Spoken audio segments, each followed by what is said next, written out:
Hi everyone, thank you so much for coming back to my channel, This Chick Budgets. I hope each and every one of you had an amazing holiday and a great new year. This new year has brought forth a lot of changes for us, even so far. So I did make changes to a couple of the changes that I had mentioned in my last video. I believe it was a little over a week ago. And we restructured our budget. We worked as a team. We came up with a strategy. Will it always work? I have no idea. But stay tuned and I'll let you know what we came up with.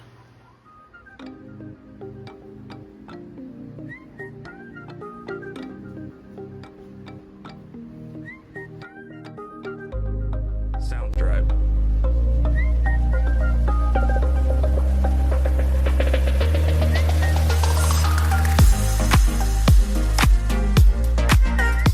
So this is the month of December, and it was a little bit trying of a month towards the end of the month, primarily because we had the majority of our bills come out on the 23rd as well as the 28th, and it also coincided with our mortgage.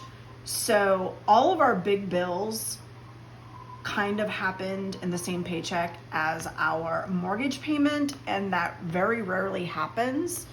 So in this case it did happen, so I had to pay a few more bills with this paycheck versus waiting until I get paid again on January 5th or 6th.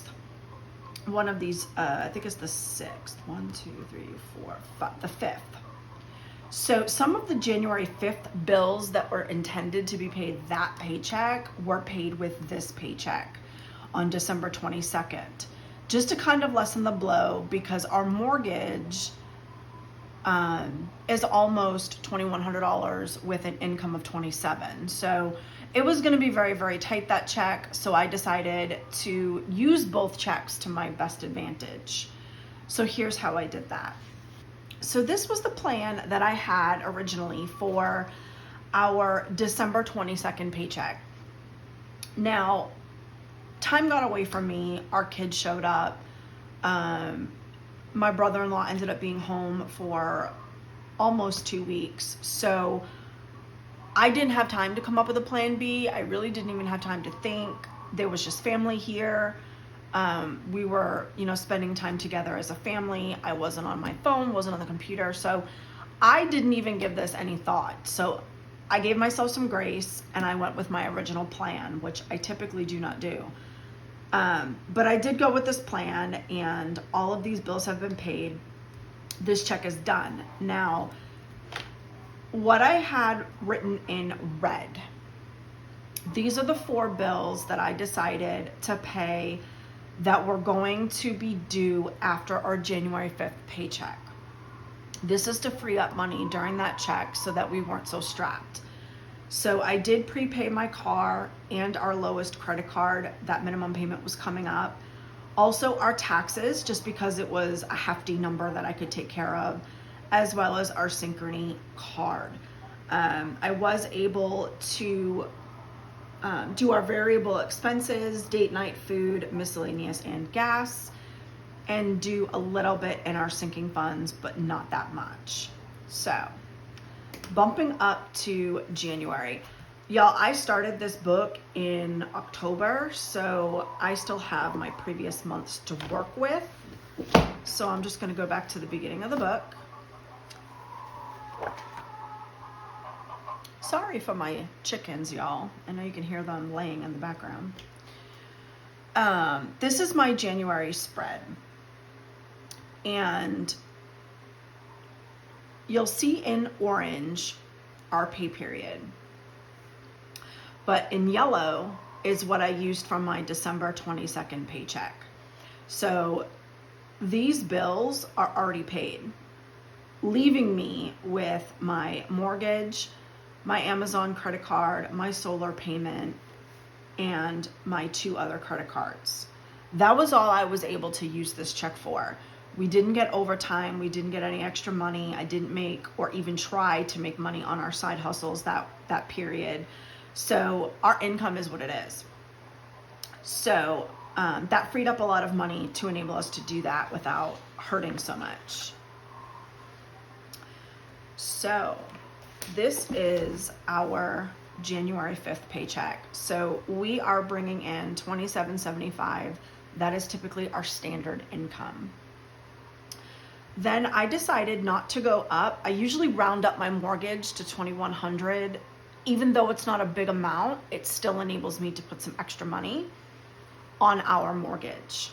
So I decided to just do the bare payment this time. That way I could use that extra, I think it's like $22 or $21, something like that, extra someplace else. So I do have my solar loan, which is automatic. So I needed to make sure that I had that in there. And I was able to put $213 on my middle credit card and $165 minimum payment on my high credit card. I was able to do my $50 buffer just in case. And I believe that left me with $7. Let me just check my math here. Oops.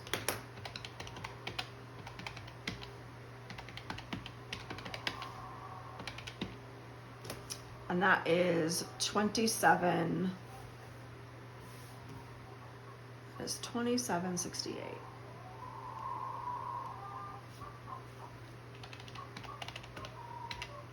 And then 2775 minus my 2768 leaves me with $7. So I'm just going to leave that sit in my account. I have $57 that I can work with. We did a huge food, grocery, whatever you want to call it, trip where we're all set until middle of January. So I'm not worried about food. We just put gas in both vehicles. We did date night already. So I have all this covered. So I'm not too worried about anything else. Our main bills are paid. Everything is paid on time between the December 22nd paycheck and my January 5th paycheck. So I am going to go over some of the changes that we did make. I basically updated all of my balances. This is where we started. Now, mind you, these in purple are older. These in purple were not always, this was not technically our starting balance, y'all. I've had these 3 loans from like 2010. So these aren't even payments at this point. Like my education is bought and paid for. All this looks like to me, realistically speaking, this is just fees. Fees, late payments, interest. That's all I'm paying for at this point. But these were a lot higher, and they've changed companies. So this is just what was picked up back in October or September when the student loan repayment restarted. These are just my balances now. These were not technically what I started with. Also my car, this is not what I bought my car for. I refinanced this. So this was a lot higher than that. So this is just what I refinanced it for. And now I'm actually tracking it. Everything else, I have all my starting balances. So my minimum payments every month are $3,395. $3,395 a month in debt payments. Now, mind you, that does include our mortgage. But still, mortgage is still debt. So this is our debt total. Y'all, if we bring in bare minimum, we only make $5,550 bare minimum. Nothing else. And our debt payments per month are $3,395. Leaving us $2,155 to live on. That's crazy. It's crazy when you put numbers together and kind of figure it out. But yeah, we started. Now, I did explain, technically, we did not start with this amount, but for the sake of where I'm tracking from, we had $426,672 in debt. And this is how much we owe now, $369,028. So we are making significant progress. Now, I did track a little bit my progress. I'm 13.51% debt free. I've paid off $57,644 to date. That's how much we've paid off. Now, my debt payoff, this is just when we pay off our house. Because it's our longest debt, technically, that is when we are debt free. So it was very, very eye-opening to kind of put all of this out and figure out exactly where I'm at right now, how much we've paid off, and what I'm starting the year off with. So I am starting the year off with $369,000 in debt. That's how much we still owe. So, knowing that, things are going to change. Now, I did redo my budget spreadsheet that I use before I actually write in my book. And I did change a few things for the upcoming year. Before, we had a budget of $450 a month for our small family of 2, sometimes 3, depending on if my brother-in-law is home, which is very rare. So basically 2 people who eat 95% at home, including breakfast, lunch, and dinner. So I am going to reduce our budget to $425 and see how that works. I would love to get this down to $400. I think $400 is more than enough until life changes again. Our date night is going to stay the same. We do date lunches and we do date brunches. Very rarely do we go out for dinner. I know we can forgo that and probably save $100 a month, but just for our marriage in general, date nights to us is something that we are under no way, shape, or form ever going to give up. This is just something that we believe strongly in, not only for our marriage, but for socialization as well, because we are extreme homebodies. I could really, me personally, care less whether or not I ever leave my house. My husband likes to go out and do things. So all of that said and done, this is not something that we're able to negotiate with. Miscellaneous is just for anything that we buy sporadically. Things that don't come out often, that we're not, this way we're not reaching for our credit cards. We're not going into another account. We're not grabbing from something else. We just give ourselves $100 a month. This is our grace money. This is anything out of the ordinary. I cut my own hair. If I need a new pair of scissors or I need to sharpen my scissors for whatever reason, I can go out and get it. That can come from that. You know, anything that you don't do on a normal basis that you have the funds to pull from, this just prevents us from using our credit cards, which we are trying so desperately now.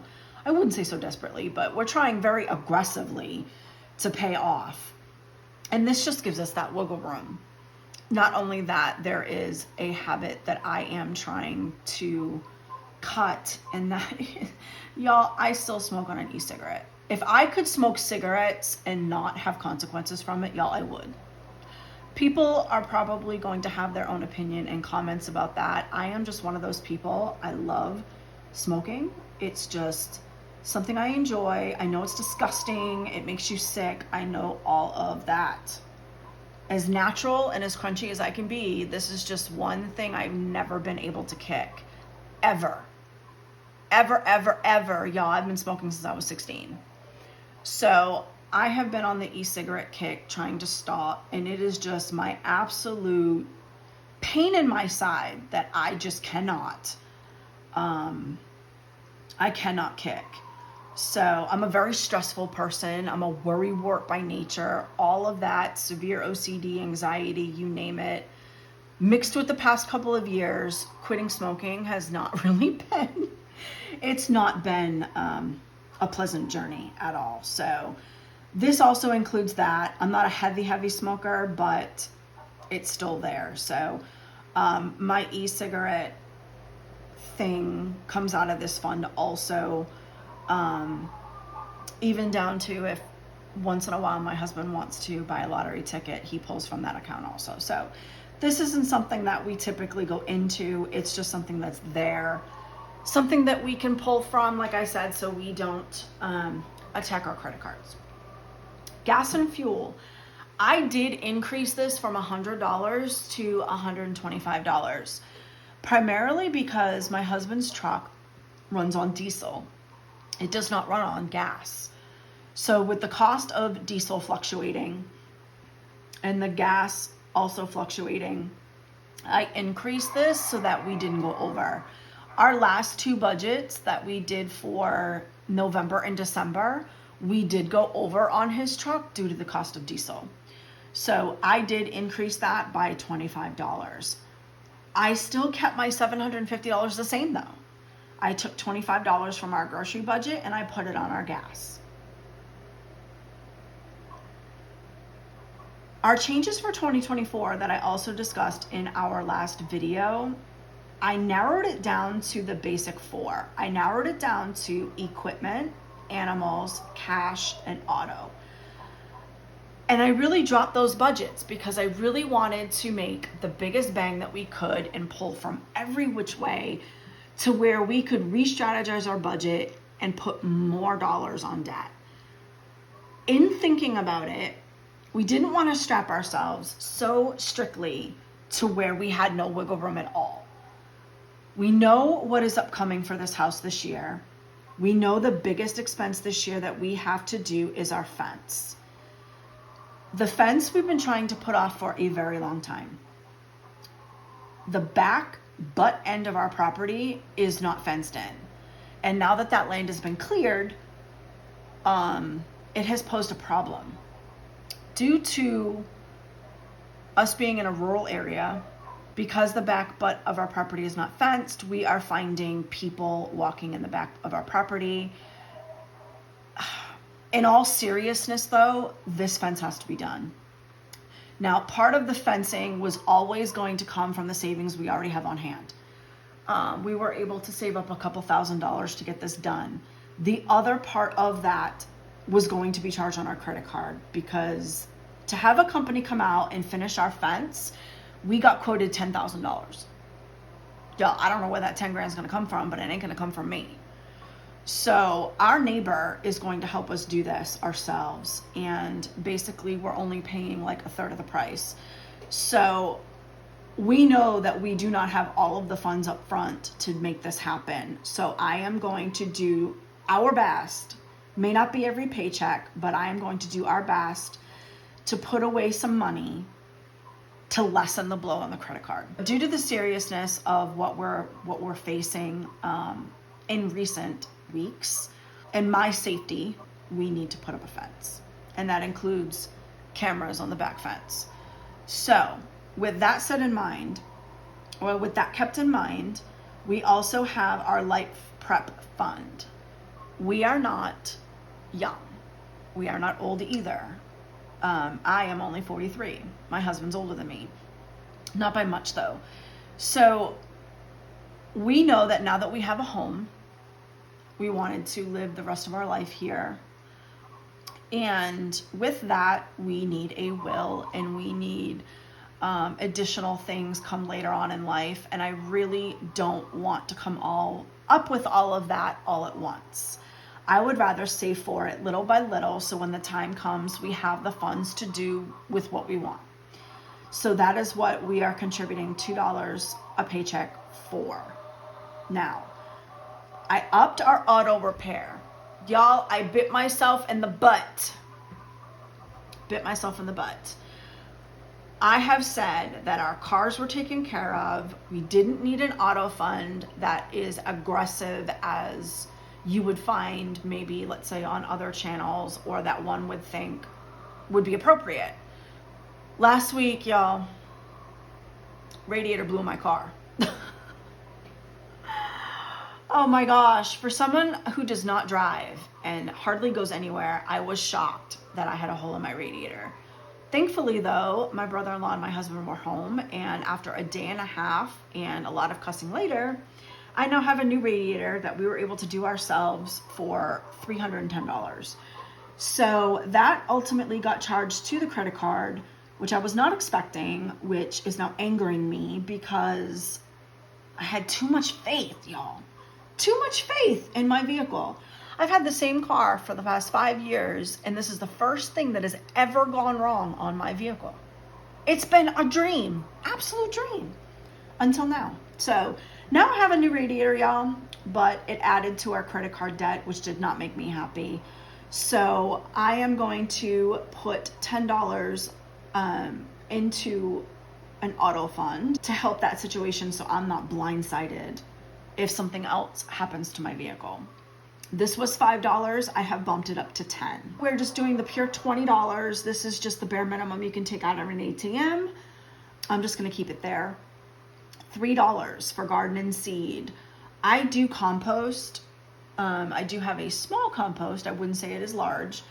It is rather small at this point, so this will help offset any soil that I might need. But for right now, I'm pretty okay. I have seeds probably to last me a couple years, but that does not include soil. So I'm all set right now. This is not something that I'm going to be aggressive in, or that's even going to be that important. But it's a number that we came up with that we were comfortable with. The cost of our animals basically goes to zero every month.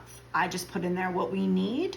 The rest of it is food scraps, composted material, free amendments that I come up with myself, things of that nature. So I'm able to keep this rather small. The only thing that comes out of this is $17 feed, $11 scratch, and that's pretty much it.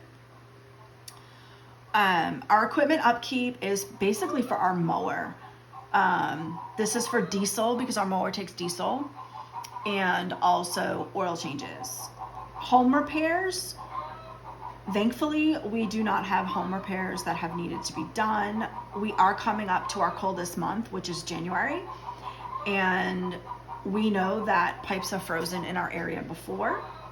This is just something that is going to help us should we ever have to pay a deductible on our homeowner's insurance. This will just lessen the blow, give us money to work with. So all in all, that's $100. I tried to keep it really minimum, really doable if we can do it. And then I'll just keep my main 4 as, if I can't fill all of them, those are the 4 I'm going to fill.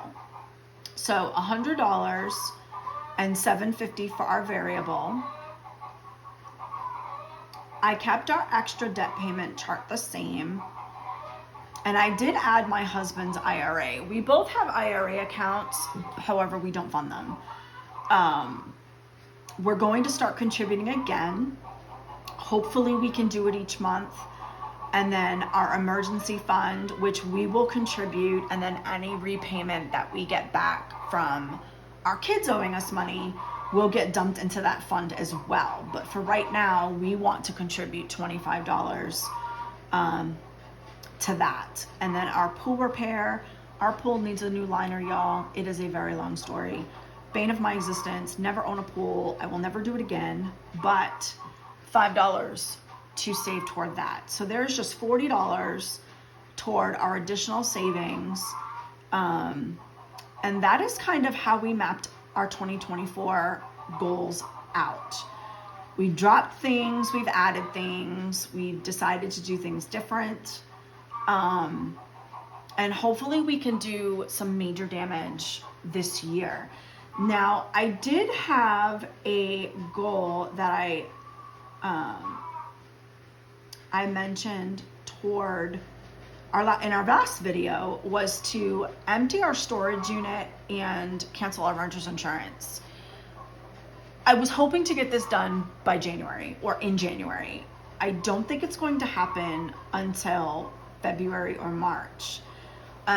Reason being is I need somebody to stay at the house to help take care of our animals. And also due to our fencing issues in the backyard, I will not leave this house unattended. So doing so would give us back $121 a month. simply by going to get it. Due to my brother-in-law being out of work for almost 2 weeks due to unforeseen issues, he's not going to be able to take time off to make that happen in January. So a little finagling around due to, just life has put this off on the back burner at least another month, and we'll see how January goes and see if we can't get it done in February. So, yeah, that is basically everything in a nutshell. I will be much more aggressive on the next pay period after January 5th. The end of January actually looks really promising. So to give you a little sneak peek, I did make a $125 payment last paycheck on Amazon to pay off our Amazon card, and that left me with $525 left. So on our January 19th paycheck, I'm actually going to be able to pay off our Amazon credit card. 24% interest was killing me. So that Amazon card will be paid off, leaving me money to put on our highest interest card next in line to help pay that off. So starting January 19th, y'all, I'm going to be attacking that second credit card with our highest balance off, which I think the highest balance, that credit card to, is $8,900. That is the next credit card that I am going to be tackling aggressively and making some big dents in. So, yeah, so stay tuned for that. Exciting months coming ahead. Lots of changes, lots of new side hustles, even another job on the horizon. So wish me luck. So we are going to be wrapping this video up. And until next time, I hope you guys have some really big goals for 2024. These are just a couple of hours. Hope you got some ideas, different ways to finagle your budget. And until next time, thank you so much for joining me. I'll see you later.